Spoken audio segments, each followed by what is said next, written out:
Hello, friends. My name is Pinky Kumari, and I welcome you all on my YouTube channel Genesis Political Science. आज हम बात करेंगे chapter 7 के बारे में, जिसका टाइटल है रीजनल एस्पिरेशंस, और यह इस चैप्टर का पार्ट 5 है। आपसे मेरा ये रिक्वेस्ट है कि इस वीडियो को देखने से पहले आप इसका पार्ट 1, पार्ट 2, पार्ट 3 और पार्ट 4 ज़रूर देखें। और हम फॉलो कर रहे हैं आपकी NCERT text book, that is politics in India since independence.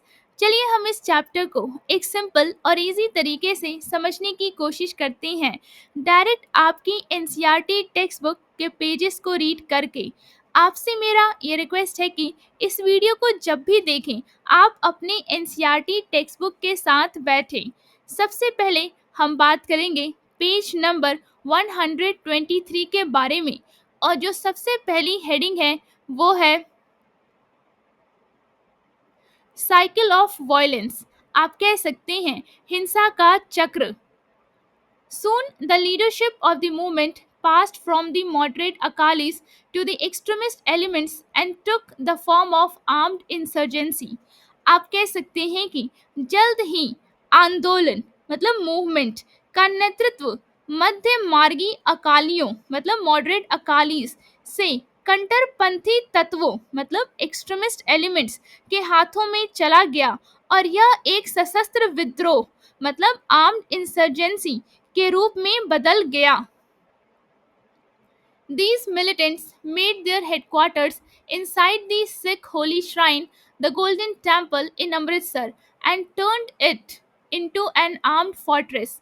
आप कह सकते हैं कि इन उग्रवादियों ने मतलब इन मिलिटेंट्स ने अमृतसर स्थित सिखों के पवित्र स्थल स्वर्ण मंदिर मतलब गोल्डन टेम्पल को अपना मुख्यालय मतलब कि आप कह सकते हैं कि हेडक्वार्टर्स बना लिया, और उसे एक सशस्त्र किले मतलब आर्म्ड फोर्ट्रेस में बदल दिया। In June 1984, the government of India carried out Operation Blue Star, code name for Army Action in the Golden Temple. आप कह सकते हैं कि जून 1984 में भारत सरकार ने ऑपरेशन ब्लू स्टार चलाया, जो स्वर्ण मंदिर मतलब गोल्डन टेम्पल में सेना की कार्रवाई का कोड नाम था। In this operation, the government could successfully flush out the militants, but it also damaged the historic temple and deeply hurt the sentiments of the Sikh. आप कह सकते हैं कि इस अभियान में सरकार उग्रवादियों को बाहर निकालने में सफल रही, लेकिन इससे ऐतिहासिक मंदिर को नुकसान पहुंचा और सिखों की भावनाएं गहराई से आहत हुईं। A large proportion of Sikh in India and abroad saw the military operation as an attack on their faith, and this gave further impetus to militant and extremist groups. आप कह सकते हैं कि भारत और विदेशों में बड़ी संख्या में सिखों ने इस सैन्य अभियान को अपने धर्म पर हमले के रूप में देखा, जिससे उग्रवादी और अतिवादी समूहों को और बढ़ावा मिला। Still more tragic turn of events complicated the Punjab problem further. आप कह सकते हैं कि घटनाओं के और भी दुखद मोड़ ने पंजाब की समस्या को और जटिल बना दिया। Prime Minister Indira Gandhi was assassinated on 31 October 1984 outside her residence by her bodyguards. आप कह सकते हैं कि प्रधानमंत्री इंदिरा गांधी को 31 अक्टूबर 1984 को उनके आवास के बाहर उनके ही अंगरक्षकों मतलब कि बॉडीगार्ड्स द्वारा हत्या कर दी गई। Both the assassins were Sikh and wanted to take revenge for Operation Blue Star. आप कह सकते हैं कि दोनों हत्यारे सिख थे और वे ऑपरेशन ब्लू स्टार का बदला लेना चाहते थे। While the entire country was shocked by this development in Delhi and in many parts of the northern India, violence broke out against the Sikh community. आप कह सकते हैं कि जहां पूरा देश इस घटना से स्तब्ध था, मतलब शॉक था, वहीं दिल्ली और उत्तर भारत, मतलब कि दिल्ली एंड नॉर्दर्न इंडिया के कई हिस्सों में सिख समुदाय, मतलब सिख कम्युनिटी के खिलाफ हिंसा भड़क उठी. The violence against the Sikh. अब हम बात करेंगे पेज नंबर 124 के बारे में. Continued for almost a week. आप कह सकते हैं कि सिखों के खिलाफ यह हिंसा लगभग एक सप्ताह तक जारी रही. More than 2,000 Sikhs were killed in the national capital, the area worst affected by this violence. आप कह सकते हैं कि राष्ट्रीय राजधानी में 2,000 से अधिक सिखों की हत्या कर दी गई, जो इस हिंसा से सबसे अधिक प्रभावित क्षेत्र था. Hundreds of Sikhs were killed in other parts of the country, especially in places like Kanpur, Bokaro and Chas. आप कह सकते हैं कि देश के अन्य हिस्सों में भी सैकड़ों सिखों की हत्या की गई, विशेष रूप से कानपुर, बोकारो और चास जैसे स्थानों पर. Many Sikh families lost their male members and thus suffered great emotional and heavy financial loss. आप कह सकते हैं कि कई सिख परिवारों ने अपने पुरुष सदस्यों, मतलब मेल मेंबर्स को खो दिया और इस कारण उन्हें गहरा मानसिक आघात और भारी आर्थिक नुकसान झेलना पड़ा. What hurt the Sikh most was that the government took a long time in restoring normalcy and that the perpetrators of this violence were not effectively punished. आप कह सकते हैं कि सिखों को सबसे अधिक यह बात दुखी करती थी कि सरकार को सामान्य स्थिति बहाल करने में बहुत समय लगा और इस हिंसा के अपराधियों को प्रभावी रूप से दंडित नहीं किया गया. 20 years later, speaking in the parliament in 2005, Prime Minister Manmohan Singh expressed regret over these killings and apologized to the nation for the anti-Sikh violence. आप कह सकते हैं कि 20 साल बाद, मतलब 20 years later, 2005 में संसद में बोलते हुए प्रधानमंत्री मनमोहन सिंह ने इन हत्याओं पर खेद व्यक्त किया और देश से सिख विरोधी हिंसा के लिए माफी मांगी. अब हम बात करेंगे पेज नंबर 125 के बारे में. Road to peace. आप कह सकते हैं शांति का मार्ग. After coming to power following the election in 1984, the new Prime Minister Rajiv Gandhi initiated a dialogue with moderate Akali leaders. आप कह सकते हैं कि 1984 के चुनावों के बाद सत्ता में आने के बाद नए प्रधानमंत्री राजीव गांधी ने मध्य मार्गी अकाली नेताओं, मतलब कि मॉडरेट अकाली लीडर्स के साथ बातचीत की शुरुआत की. In July 1985, he reached an agreement with Harchand Singh Longowal, then the president of the Akali Dal. आप कह सकते हैं कि जुलाई 1985 में उन्होंने उस समय अकाली दल के अध्यक्ष हरचंद सिंह लोंगोवाल के साथ एक समझौता किया.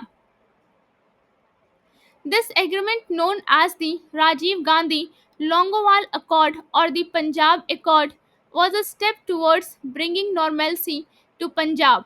आप कह सकते हैं कि यह समझौता, मतलब यह एग्रीमेंट, जिसे राजीव गांधी लोंगोवाल समझौता, मतलब राजीव गांधी लोंगोवाल एकॉर्ड या पंजाब समझौता, मतलब और दी पंजाब एकॉर्ड कहा जाता है, पंजाब में सामान्य स्थिति बहाल करने की दिशा में एक कदम था.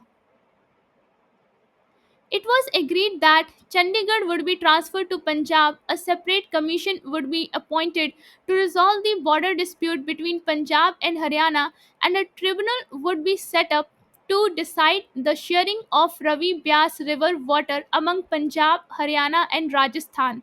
आप कह सकते हैं कि यह तय हुआ कि चंडीगढ़ को पंजाब को सौंपा जाएगा, पंजाब और हरियाणा के बीच सीमा विवाद को सुलझाने के लिए एक अलग आयोग नियुक्त किया जाएगा और रवि ब्यास नदी के जल बंटवारे पर निर्णय लेने के लिए एक न्यायाधिकरण मतलब कि ट्रिब्यूनल बनाया जाएगा।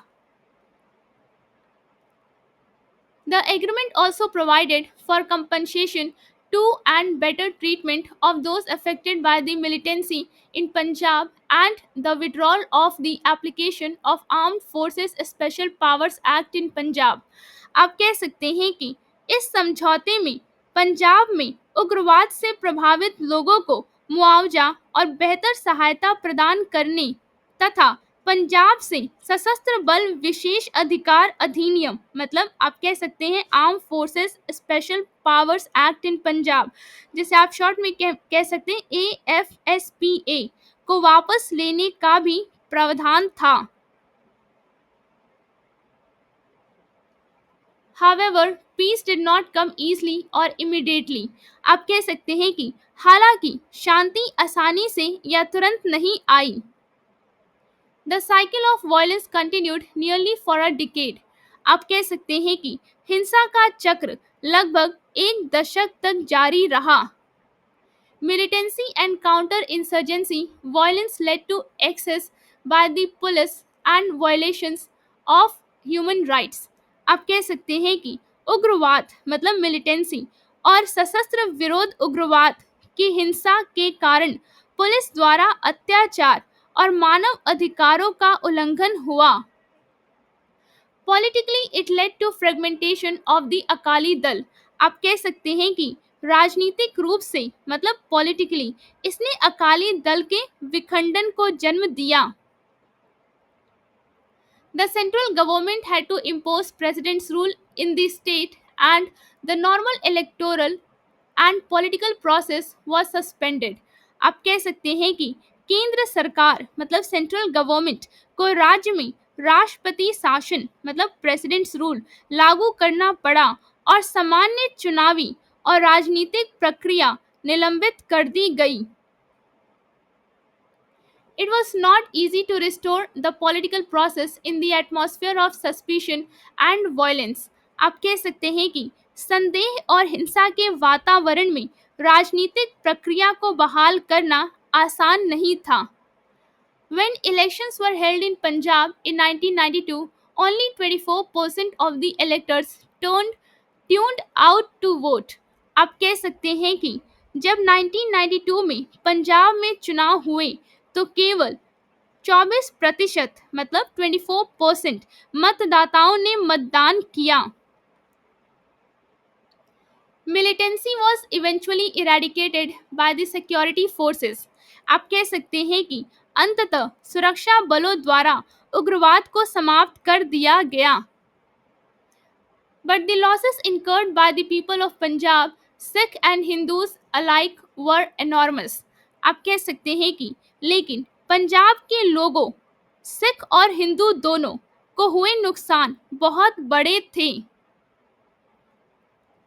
Peace returned to Punjab by the middle of 1990s। आप कह सकते हैं कि 1990 के दशक के मध्य तक पंजाब में शांति लौट आई। The alliance of Akali Dal, Badal and the BJP scored a major victory in 1997 in the first normal elections in the state in the post-militancy era। आप कह सकते हैं कि उग्रवाद उत्तर युग में मतलब पोस्ट मिलिटेंसी एरा में राज्य में पहले सामान्य चुनाव 1997 में हुए जिसमें अकाली दल बादल और भाजपा के गठबंधन ने बड़ी जीत हासिल की। The state is once again preoccupied with questions of economic development and social change। आप कह सकते हैं कि राज्य मतलब स्टेट फिर से आर्थिक विकास मतलब इकोनॉमिक डेवलपमेंट और सामाजिक परिवर्तन मतलब सोशल चेंज के सवालों में व्यस्त है। Though religious identities continue to be important for the people, politics has gradually moved back along secular lines। आप कह सकते हैं कि हालांकि धार्मिक पहचान मतलब रिलीजियस आइडेंटिटीज लोगों के लिए अभी भी महत्वपूर्ण है। राजनीति धीरे धीरे धर्मनिरपेक्ष आधार मतलब सेकुलर लाइंस पर वापस लौट रही है। उम्मीद करती हूँ जो पेजेस आज हमने डिस्कस किया वो आपको एक सिंपल और इजी तरीके से समझ में आया होगा। अगर वीडियो अच्छा लगा हो तो लाइक और सब्सक्राइब करना ना भूलिए, शेयर जरूर करें और अपने दोस्तों को भी इस चैनल के बारे में बताइए। कमेंट्स में अपनी राय ज़रूर दें, बेल आइकन पे क्लिक करें ताकि अगला वीडियो मिस ना हो। Before ending, I just want to thank you for watching this video and giving your time.